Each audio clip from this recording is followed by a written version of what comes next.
2 সূরা বাকারা। দয়াময় মেহেরবান আল্লাহর নামে।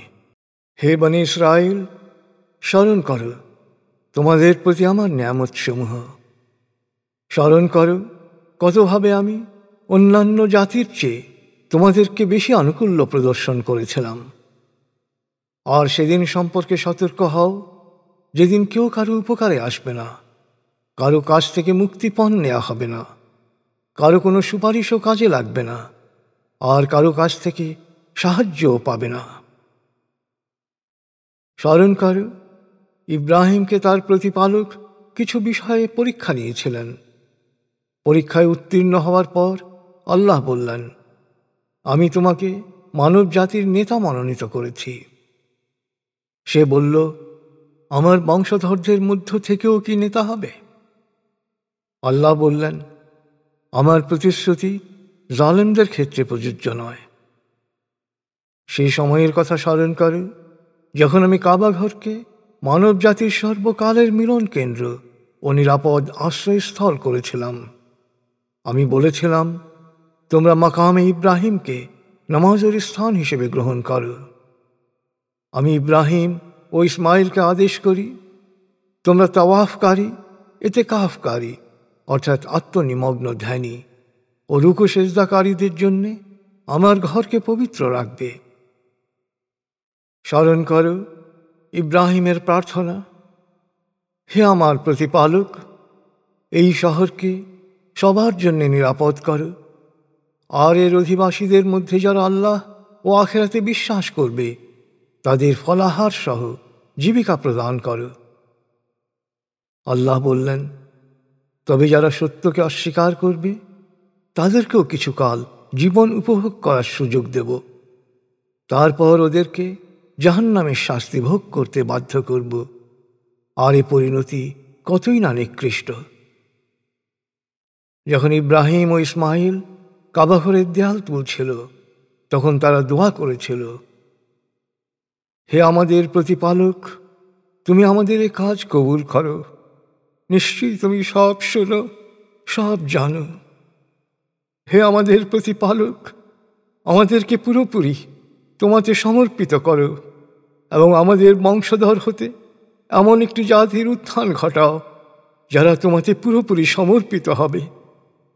আমাদেরকে ইবাদতের নিয়ম পদ্ধতি শিখিয়ে দাও, আমাদের দোষ ত্রুটি ক্ষমা করো, নিশ্চয়ই তুমি অত্যন্ত ক্ষমাশীল, পরম দয়ালু। হে আমাদের প্রতিপালক, এ জাতির মধ্য থেকে তাদের কাছে এমন এক রসূল প্রেরণ করো যে তোমার আয়াত পাঠ করবে, তাদেরকে কিতাবের জ্ঞান ও হিকমা শিক্ষা দেবে এবং তাদের জীবনকে পরিশুদ্ধ করবে। নিশ্চয়ই তুমি মহাপরাক্রমশালী, প্রজ্ঞাময়। আহম্মক ছাড়া ইব্রাহিমের ধর্মাদর্শ থেকে কে মুখ ফেরাবে? পৃথিবীতে আমি তাকে নেতা মনোনীত করেছি, আর আখেরাতেও সে হবে সৎকর্মশীল ন্যায়পরায়ণদের একজন। তার প্রতিপালক যখন তাকে বলেছিলেন সমর্পিত হও, সাথে সাথে সে বলেছিল, বিশ্বজাহানের প্রতিপালকের কাছে আমি নিজেকে সমর্পণ করলাম। আর ইব্রাহিম ও ইয়াকুব তাদের সন্তানদের নির্দেশ দিয়েছিল, হে আমার সন্তানেরা, আল্লাহ তোমাদের জন্যে এ সত্য ধর্ম মনোনীত করেছেন, অতএব তোমরা আল্লাহতে পুরোপুরি সমর্পিত না হয়ে মারা যেও না। হে বনী ইসরাইল, অন্য কেউ নয়, বরং তোমরাই তো সাক্ষী যে ইয়াকুব মৃত্যুশয্যায় তার সন্তানদের জিজ্ঞেস করেছিল, আমার মৃত্যুর পর তোমরা কার উপাসনা করবে? তারা এক বাক্যে বলেছিল, আমরা সেই এক আল্লাহরই ইবাদত করব, যিনি আপনার ও আপনার পূর্বপুরুষ ইব্রাহিম, ইসমাইল, ইসহাকের আল্লাহ। তিনি একমাত্র উপাস্য এবং আমরা তার কাছেই সমর্পিত।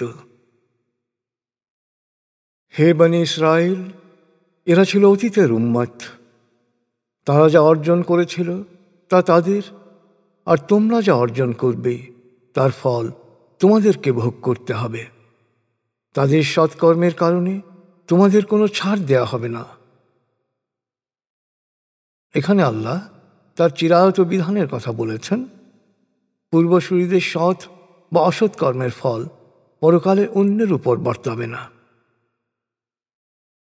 আয়াত 135 থেকে। তারা বলে, ইহুদি বা খ্রিস্টান হও, সঠিক পথ পাবে।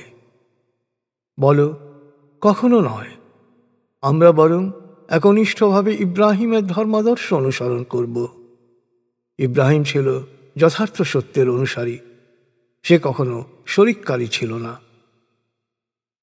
হে বিশ্বাসীগণ, তোমরা বলো, আমরা আল্লাহতে বিশ্বাস করি, আর যা আমাদের উপর এবং ইব্রাহিম, ইসমাইল, ইসহাক, ইয়াকুব ও তার বংশধরদের উপর নাজিল হয়েছে তাতে বিশ্বাস করি।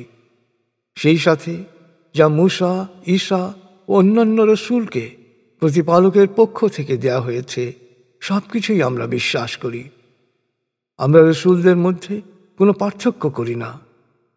আমরা একমাত্র আল্লাহর কাছেই সমর্পিত। ওরাও যদি তোমাদের মতোই বিশ্বাস করে তবে নিশ্চয়ই ওরা হেদায়েতের সরল পথ পাবে। আর যদি ওরা মুখ ফিরিয়ে নেয় তবে বুঝতে হবে ওরা অবশ্যই কঠিন গোঁড়ামি ও ভ্রান্তিতে ডুবে আছে। ওদের মোকাবেলায় তোমাদের সাহায্যের জন্যে আল্লাহই যথেষ্ট। তিনি সব শোনেন, সব জানেন। হে নবী, বল, আমাদের জীবন আল্লাহর রঙে রঙিন। আল্লাহ ছাড়া জীবনকে এত সুন্দর রং আর কে দিতে পারে? আমরা শুধু তারই ইবাদত করি। ইহুদি ও খ্রিস্টানদের বলো, তোমরা কি আল্লাহকে নিয়ে আমাদের সাথে তর্ক করতে চাও? শোনো, তিনি আমাদেরও প্রতিপালক এবং তোমাদেরও প্রতিপালক। আমাদের কাজের হিসাব আমাদের দিতে হবে, আর তোমাদের কাজের হিসাব তোমরা দেবে। আমরা একনিষ্ঠভাবে তারই ইবাদত করি। তোমরা কি দাবি করো যে ইব্রাহিম, ইসমাইল, ইসহাক, ইয়াকুব ও তার বংশধরেরা ইহুদি বা খ্রিস্টান ছিল? তাদের জিজ্ঞেস করো, কে বেশি জানে, তোমরা না আল্লাহ? আল্লাহর কাছ থেকে পাওয়া প্রমাণ যে গোপন করে তার চেয়ে বড় জালেম আর কে হতে পারে? আল্লাহ তোমাদের প্রতিটি কাজ সম্পর্কে জানেন। তারা অতীতের উম্মত, তাদের অর্জন তাদের জন্যে, আর তোমরা যা অর্জন করবে তার ফল তোমাদেরই ভোগ করতে হবে। তাদের সৎকর্মের কারণে তোমাদের কোনো ছাড় দেয়া হবে না।